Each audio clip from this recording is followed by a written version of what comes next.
Hi friends, lord Shiva త్రిలోకాలకి అధిపతి, ఆది దేవుడు అంటారు.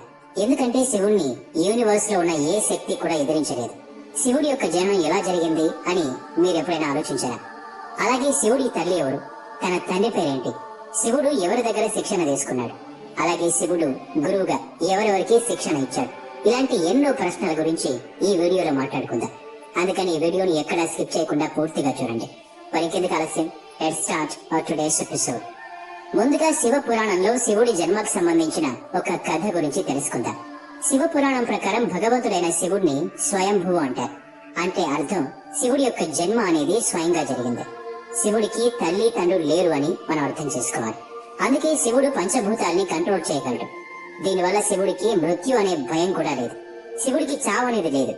ఇప్పుడు విష్ణు పురాణంలో చెప్పబడిన భగవంతుడు శివుడి యొక్క జన్మకి సంబంధించిన ఇంకొక కథ గురించి మాట్లాడుకుందాం.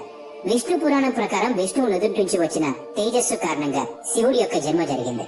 విష్ణువు నాభి భాగం నుంచి బ్రహ్మ ఉద్భవించాడు. అయితే విష్ణువు జన్మ గురించి శివ పురాణంలో ఉంది. శివుడు ధ్యానం చేస్తూ రుద్రాక్షమాలను లెక్కిస్తూ ఉన్నప్పుడు ఒక రుద్రాక్ష నుంచి విష్ణువు జన్మించాడు.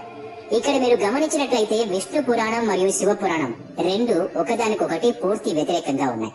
ఇవే కాకుండా శివుడి జన్మకి సంబంధించి ఇంకొక పురాతన కథ కూడా ఉంది. ఈ కథ గురించి మీ ఇంట్లో మీ అమ్మమ్మ తాతయ్యలు చెప్పే ఉంటారు. ఇంతకీ ఆ కథ ఏంటంటే, ఒకానొక సమయంలో విష్ణువు మరియు బ్రహ్మకి మధ్య పెద్ద ఆర్గ్యుమెంట్ జరిగింది. ఆ ఆర్గ్యుమెంట్ లో ఈ యూనివర్స్ లో ఎవరు గొప్ప అనే మాటలతో గొడవ పట్ట మొదలు పెట్టారు. అలా వీళ్ళిద్దరి మధ్య ఆర్గ్యుమెంట్ జరుగుతున్న సమయంలో శివుడు మెరుస్తున్న స్తంభంలాగా మధ్యలో ప్రత్యక్షమయ్యాడు. బ్రహ్మ విష్ణువులు ఇద్దరికి కూడా అక్కడ ఏం జరుగుతుందో అర్థం కాలేదు. అప్పుడు సడన్ గా ఒక శబ్దం వినిపించింది. మీలో ఎవరైతే ఈ స్తంభం యొక్క పై భాగాన్ని కనిపెడతారో వాళ్లే గొప్ప అనే మాట వినిపించింది. అది విన్న వెంటనే బ్రహ్మ ఒక పక్షిలాగా మారి పైకి ఎగరడం మొదలు పెట్టాడు. విష్ణువు వరాహ రూపం దాల్చి స్తంభం యొక్క చివరి భాగాన్ని వెతకడానికి బయలుదేరాడు. అలా చాలాసేపు వెతికిన తర్వాత బ్రహ్మ విష్ణువులు ఇద్దరికీ కూడా స్తంభం యొక్క చివరి భాగం కనిపించలేదు. చివరికి వీళ్ళిద్దరు కూడా ఓటమిని అంగీకరించారు. ఆ తర్వాత శివుడు స్తంభ రూపాన్ని త్యజించి అసలైన రూపంలోకి మారిపోయాడు. అది చూసిన బ్రహ్మ విష్ణువులకి ఈ యూనివర్స్ లో అత్యంత శక్తివంతుడు శంకరుడే అనే కనివిప్పు కలిగింది. శివుని మించిన శక్తి ఏమీ లేదు అని నమ్మారు. ఆ కథ ద్వారా శివుడికి అంతం లేదు అని అర్థం అవుతుంది. అందుకే శివుణ్ణి స్వయంభూ అంటారు. అంటే భగవంతుడు శివుడికి అసలు అంతం అనేదే లేదు. ఎందుకంటే శివుడు అమరుడు. శంకరుడికి సంబంధించిన ఒక ప్రసిద్ధ విషయం గురించి కూడా మాట్లాడుకుందాం. బ్రహ్మ శివుడికి తండ్రి అవుతాడు. ఈ స్టోరీ ప్రజల మధ్యలో చాలా ప్రసిద్ధి చెందింది.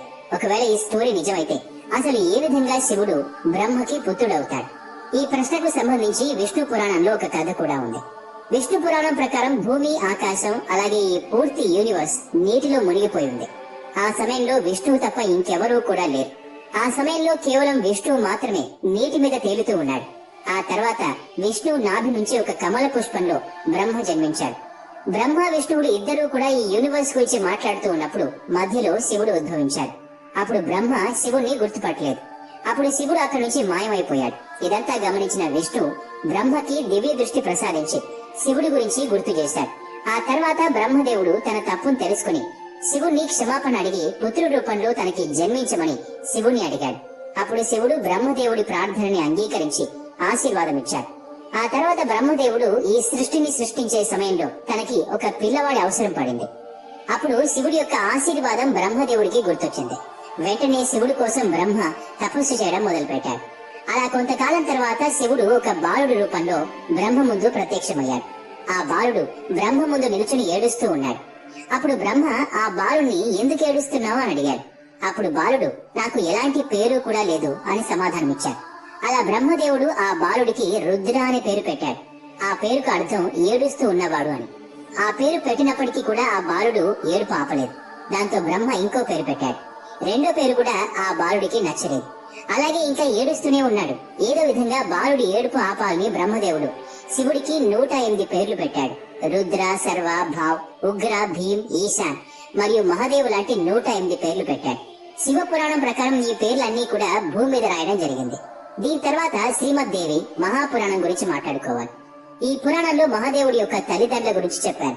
శ్రీమద్దేవి మహాపురాణం ప్రకారం ఒకసారి నారదుడు తన తండ్రి బ్రహ్మతో సృష్టి నిర్మాణం ఎవరు చేశారు అని అడిగాడు. అలాగే మీ త్రిమూర్తుల యొక్క తల్లిదండ్రులు ఎవరు అని అడిగాడు. అప్పుడు బ్రహ్మదేవుడు ఈ విషయం గురించి నారదుడికి చెప్పాడు. బ్రహ్మదేవుడు చెప్పిన విషయం చాలా ఆశ్చర్యకరంగా ఉంటుంది. బ్రహ్మ ఏం చెప్పాడు అంటే దుర్గాదేవి నుండి బ్రహ్మ, విష్ణు, మహేశ్వరులు పుట్టారని సెలవిచ్చారు. ఆ దుర్గాదేవియే మా ముగ్గురికి తల్లి అని బ్రహ్మ చెప్పాడు. మరియు కాల సదాశివుడు మా త్రిమూర్తుల తండ్రి అని చెప్పాడు. ఈ కథతో పాటు దేవి మహాపురాణంలో బ్రహ్మ, విష్ణువులకు మధ్య జరిగిన గొడవ గురించి ఇంకో కథ కూడా ఉంది. దేవి పురాణం ప్రకారం ఒకసారి బ్రహ్మ మరియు విష్ణువుకి గొడవ జరిగింది. గొడవలో భాగంగా బ్రహ్మ ఈ సృష్టిని నేనే తయారు చేశాను అని అన్నాడు. దీనికి సమాధానంగా విష్ణు, నీకు నేను తండ్రిని, ఎందుకంటే నా నాభి నుంచి ఉద్భవించావు కాబట్టి అన్నాడు. అలా వీళ్ళిద్దరి మధ్య గొడవ పెరుగుతూ వచ్చింది.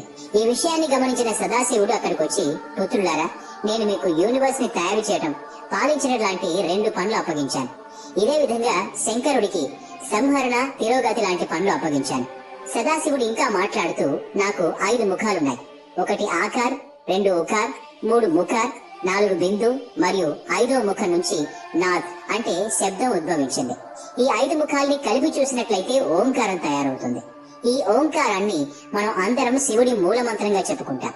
సదాశివుడు ఇంత చెప్పిన తర్వాత శివుడి కంటే బ్రహ్మాండం మొత్తంలో ఎవరు కూడా శక్తివంతుడు కారు అని బ్రహ్మ, విష్ణువులకి అర్థమైంది.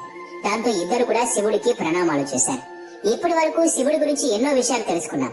అయితే శివుడు ఎవరి దగ్గర శిక్షణ పొందాడు, శివుడి యొక్క గురువు ఎవరు అనే విషయం గురించి తెలుసా? మీలో కొంతమందికి ఈ విషయం గురించి తెలిసే ఉంటుంది. శివుడు పూర్తి విశ్వానికి గురువుగా చెప్పుకుంటారు.